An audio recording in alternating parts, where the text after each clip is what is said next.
Donc comment vous appelez-vous? Je m'appelle Florian. D'accord, enchanté. Donc vous êtes donc dans cette association depuis combien de temps? Depuis l'origine? Alors, depuis l'origine, oui, ça fait maintenant 1 an et demi. Vous êtes créateur, c'est vous qui avez eu l'idée avec des copains, comment ça s'est passé?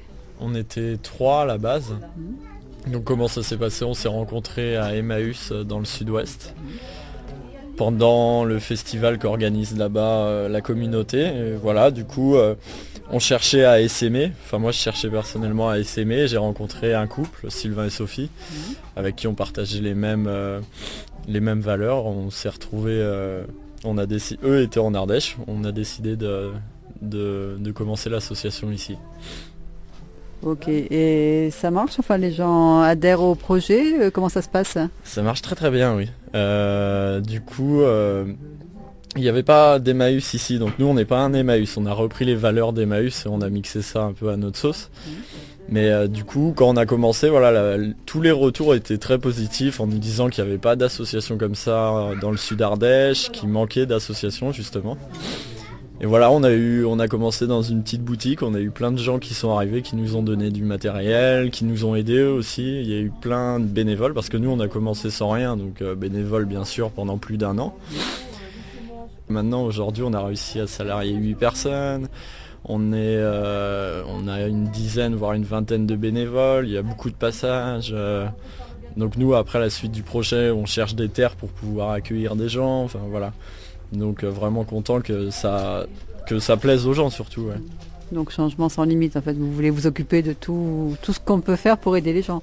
Oui en gros, après tout, surtout bon là on avait commencé par la récup du coup comme Emmaüs, donc récupérer ce que les gens avaient plus besoin, vu que voilà on sait qu'on consomme beaucoup et qu'il y a beaucoup de déchets qui sont jetés et qu'on peut vivre largement avec ça. Donc nous on veut pas faire que ça bien sûr, on veut aussi construire d'autres choses, donc retourner un peu vers l'agroécologie, donc trouver un lieu pour construire des maisons plus saines on va dire, manger plus sainement, voilà. Et puis surtout pouvoir accueillir des gens qui en ont besoin ou qui en ont envie, juste qui ont envie de vivre autre chose. Donc le réseau en Ardèche ça fonctionne bien, les gens ils font bien du bouche à oreille. Oui. Il y a vraiment un bon réseau par contre, enfin avec les différentes assos, enfin comme Terra Humanisme, toutes les petites associations locales, que ce soit Joyeuse, les Vences. Et puis il y en a plein qui se montent justement, c'est ça qui est drôle aussi, qui ont suivi un peu l'élan qu'on a lancé et qu'on retrouvé une forme d'espoir ou une envie. Donc il y a tout un réseau qui se crée aussi, qui continue à se créer et qui dépasse même l'Ardèche. Et donc construire de l'habitat accessible pour tout le monde, c'est ça l'idée de pouvoir que les gens puissent se loger en fait correctement à moindre frais? Oui, et surtout niveau des logements, on veut pas que ça soit du dur, enfin vraiment des briques, du ciment, mais plus qu'ils soient en accord avec la nature. Aujourd'hui, c'est ce qui nous tient à cœur, nous. Et du coup, accessible, même juste par exemple, si on a des terres, les gens pourraient venir travailler avec nous et être logés gratuitement. C'est ça la base, un peu comme l'a fait Emmaüs. Et le choix de Rosières, vous avez été déjà pour trouver ce terrain ou comment ça s'est fait? Ça s'est fait un peu, au début on était sur les Vences, on cherchait vers les Vences. On a trouvé la petite boutique à Joyeuse au hasard. Et Rosières, ça a été une annonce comme ça sur Le Bon Coin un jour qui est tombée et voilà, on a sauté dessus. Donc c'est vraiment au hasard. Et au niveau politique, ils vous parlent, ils vous aident, les mairies sont présentes. C'est un projet qui est intéressant au niveau société?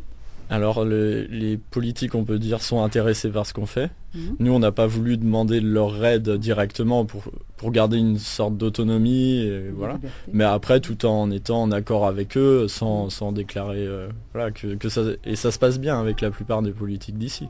Politiques ou habitants, enfin voilà. On est en lien. Une annonce particulière à faire, quelque chose à demander dont vous auriez besoin dans l'immédiat? Ah ben nous, là, ça serait des terres, oui. Mais nous, on cherche dans le sud Ardèche quelques hectares pour pouvoir développer ce lieu de vie et un lieu en polyculture aussi. Donc ça, c'est vrai qu'on cherche quelques hectares, c'est pas facile, on cherche entre de 5 à 7 hectares. Après, voilà, on prendra ce qui vient, enfin, avec nos envies, bien sûr. On va pas... Voilà, donc on cherche aux alentours de Rosières, à 20 km aux alentours de Rosières. D'accord, l'appel est lancé, on verra bien. Voilà, merci. Merci à vous. Donc vous vous appelez comment? Alors moi c'est Sylvain. D'accord, et donc c'est vous qui vous occupez de l'atelier vélo aujourd'hui? Alors moi je suis pas l'intervenant, je suis celui qui a impulsé les ateliers dans le projet Changement de Cap. D'accord, donc c'est vous qui tenez le site internet ou qui faites la pub ou qu'est-ce que vous faites exactement dans la sauce? Alors moi je suis salarié. Je suis salarié à 24 heures et je fais de la coordination d'équipe, j'accueille les bénévoles, un peu d'administration, enfin je suis très polyvalent ici. Et j'essaye surtout d'être là pour le développement. Et vous êtes là depuis le début? Et moi je suis cofondateur du projet. Voilà, donc on s'est rencontrés à Emmaüs avec Florian et puis avec Sophie aussi, on a décidé donc de monter ce projet, donc oui je suis là depuis le début. Et ça prend la tournure que vous attendiez ou c'est plus rapide ou ça correspond à ce que vous pensiez? C'est à peu près moi dans ce que je pensais, sans prétention, parce qu'on y a mis beaucoup d'énergie dedans et puis on avait pas mal d'expérience déjà depuis une dizaine d'années dans le social culturel. Et puis on avait travaillé dans des Emmaüs, donc en fait on connaissait la dynamique en tout cas d'avoir un outil comme le déchet en fait qui nous permette de faire du social, de faire des projets, des événements culturels, des ateliers à prix libre comme ceci. Ça on était au courant parce que ça existe chez d'autres. Donc on est très satisfait forcément de ce qui se passe. Aujourd'hui on est 8 salariés. Il y a pas mal de bénévoles qui viennent aussi, des bénévoles retraités qui viennent parce qu'ils étaient isolés ou qui cherchaient justement à reconstruire en collectif une nouvelle forme en tout cas de modèle de société. Donc oui, on est très très satisfait et puis on espère que l'avenir continuera sur cette lancée. Mais en Ardèche, il y a beaucoup de gens qui vous ressemblent en fait dans les écolos, etc. Il y a quand même un esprit ici qui est frondeur, hein, qui veut ne pas être comme tout le monde. Ouais, c'est ça, au-delà de faire pas comme tout le monde, c'est parce que nous on a d'autres peut-être aussi tout le monde chemine en fait, il n'y a pas de supériorité là-dedans, il y a des gens qui s'aperçoivent que ce qu'on mange par exemple c'est assez toxique et du coup ils en prennent vite conscience et ils ont envie de changer ça.